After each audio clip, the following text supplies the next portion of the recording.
ఏంట్రా ఈ మధ్యన కాలేజీకి లేట్గా వస్తున్నావు? ఇంట్లో పని ఉందిరా. అరే ఈ రోజు మా ఇంట్లో వాళ్ళు ఊరు వెళ్తున్నారు, నేను ఒక్కడిని అయిపోయి ఇంట్లో. మీ ఇంట్లో వచ్చి పనుకుంటారా? సర్లేరా, దాంట్లో ఏముంది, మా ఇంట్లో రూమ్ ఉంది, మన ఇద్దరం పడుకుందాం. ఓకేరా. రారా పడుకుందాం. ఒక్క నిమిషం ఆగరా, నిమ్మకాయలు తెచ్చుకోవడం మర్చిపోయా. ఏం నిమ్మకాయలు రా? నిమ్మకాయలు దేనికిరా? ఏం లేదు లేరా, పేడకళ్ళు దెయ్యాలు ఏం రాకుండా. ఇదిగోరా నువ్వు ఒకటి తీసుకోరా. నేను తీసుకుని రా, నేను ఏసీ నమ్ముకున్నా. అబ్బో ఏమైందిరా నీకు? ఏం లేదురా, నిన్న నీకు ఇవాళ నాకు. అంటే నిన్న మీ ఇంట్లో వాళ్ళు ఊరు వెళ్ళారు కదా, ఇవాళ మా ఇంట్లో వాళ్ళు వెళ్ళారు. అవునా? ఏమైందిరా? ఈరోజు మా ఇంటికి వచ్చాను, కొనుక్కుందాం. సరేలేరా. అరే ఏంట్రా బైబిల్? ఏం లేదురా, బైబిల్ తల కింద పెట్టుకుని ఉంటే పేడకలరు రావు, మా పాస్టర్ గారు పెట్టుకోమన్నారు. మరి మాకు మీకు తేడా ఏముందిరా? కడుగు. అరే రేపు మా చర్చిలో ఫంక్షన్ వస్తావారా? ఏం ఫంక్షన్ రా ఎంతకి? పుట్టింటిలో ఫంక్షన్. పుట్టింటిలో ఫంక్షనా? భోజనాలు ఉంటాయా? బిర్యానీ రా. అయితే వచ్చేస్తారా? తండ్రి యొక్క కుమారుని యొక్క పరిశుద్ధాత్మ యొక్క నామంలో నీకు తలంటికలు చేస్తున్నాం. అరే నాకేంటి ఏం అర్థం కావట్లా. మాకు మీకు తేడా ఏంట్రా? మాకు పంతులు చేస్తారు, మీకు పాస్టర్ గారు చేస్తున్నారా? అలా అనకూడదురా, పాస్టర్ గారు రా. అరే రేపు మా ఇంట్లో పాలు పొంగిస్తున్నాను రారా. పాలు పొంగియడమా? ఏంట్రా? కత్తులు కొనుక్కున్నాను రా. మీరు క్రైస్తవులు కదరా. పాస్టర్ గారు వచ్చి పొంగిస్తున్నారా. ఫంక్షన్ బాగా జరిగిందారా? బాగా జరుగుతుందిరా. అందరు వచ్చారా? అందరూ వచ్చారు. ఏమండి టైం అవుతుంది, పాలు పొంగిచ్చే టైం. పాస్టర్ గారు వచ్చారా?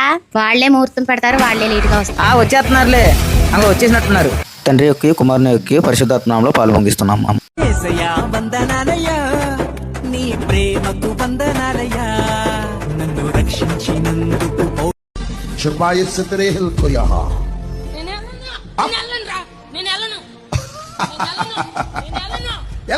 అమ్మాయిని చంపుదా అనేవారు ఇన్ని సంవత్సరాలు, 26 సంవత్సరాల నుంచి పీడించి తింటున్నాను. ఇప్పుడు కూడా తిడతన్నా. నానా తిట్లు నీ దేవుణ్ణి కూడా తిడతన్నా. నా దేవుడిని తిడుతున్నావా? మిమ్మల్ని అందరినీ తిడుతున్నా, నీ దేవుణ్ణి. నా దేవుడి పేరు చెప్పు ఒకసారి. చెప్పు. నేను చెప్పను. చెప్పను. ఎందుకు తెలుసా? దేవుడి పేరు నువ్వు చెప్పలేవు. ఎందుకంటే ఆ దేవుడు అంటే నీకు భయం. అందుకని నిన్ను తొక్కేస్తా. నా దేవుణ్ణి తింటే ధైర్యం ఉందా నీకు? గట్టిగా లేనండి, దగ్గరగా గట్టిగా చెప్పలు కొట్టండి. హల్లెలూయా. ఇప్పుడే నీ జుట్టు పెరిగిన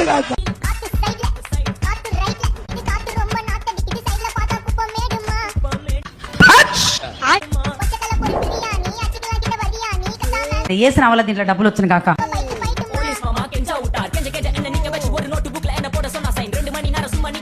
ఈ రోజుల్లో చాలా మంది క్రైస్తవులు ఇలాగే ఉన్నారు. యేసుక్రీస్తుని అనుసరించమంటే కొంతమందిని చర్చికి రాబడటానికి అన్యుల ఆచారాలని క్రైస్తవ్యంలోకి తీసుకొచ్చి యేసుక్రీస్తు సువార్తని కలిపి చెరుపుతున్నారు.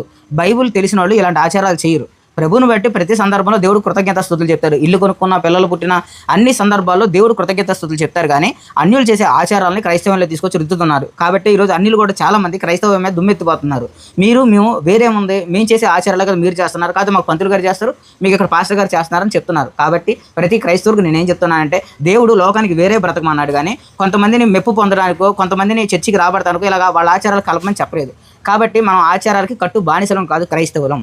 కాబట్టి దీంట్లో బయటికి రావాలని మీ అందరికి ప్రభు నామని బట్టి హెచ్చరించుకుంటున్నాను. దేవుడు దీని తీర్పులోకి తీసుకొస్తాడు. ఇప్పటికైనా మారు మనసు పొందండి.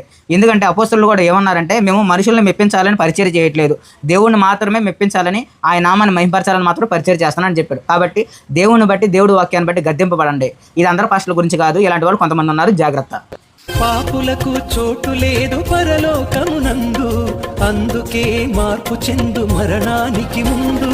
యేసు రక్తమే నీ పాపానికి మందు, యేసు రక్తమే నీ పాపానికి మందు.